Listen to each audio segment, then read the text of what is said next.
Bismillah, walhamdulillah, wassalatu wassalam ala rasulillah. Continuing in volume 2 of Riyad Saleheen, book number 17, the book of the prohibited action, chapter 288, prohibition of showing off.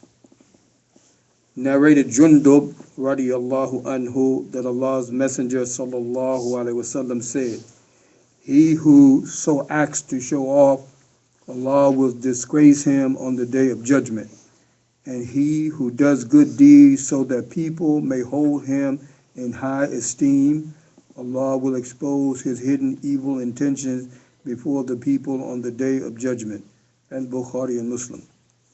This hadith shows the consequences of different acts of show-off and informs us that such acts will be a cause of humiliation and disgrace on the day of judgment.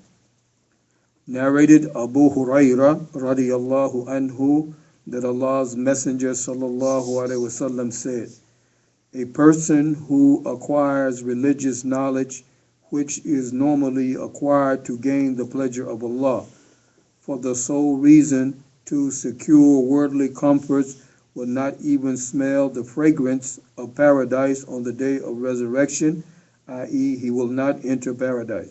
Abu Dawood. It is an act of great virtue to acquire religious knowledge, provided it is attained for the pleasure of Allah.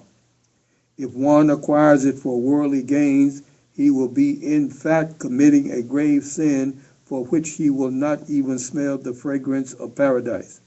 That is to say, in the first instance, because after suffering the punishment for it in hell, he will be sent to paradise when Allah so desires it.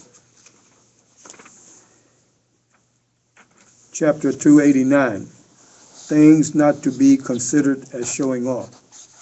Narrated Abu Dharr radiyallahu anhu that Allah's Messenger sallallahu alaihi wasallam was asked, "Tell us about a person who does some good deed and people praise him.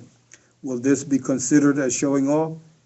He sallallahu alaihi wasallam replied, "This is the glad tidings which a believer receives in this life." Muslim.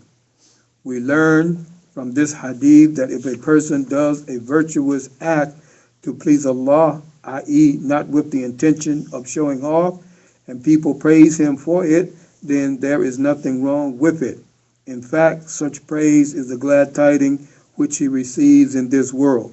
Expression of such good opinion about him by the public is akin to a declaration that Allah is pleased with him. Sincere admiration and praise of someone by the public is not a disqualification.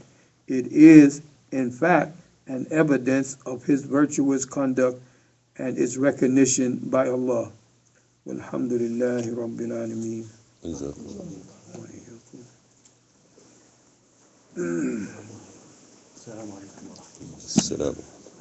alaikum.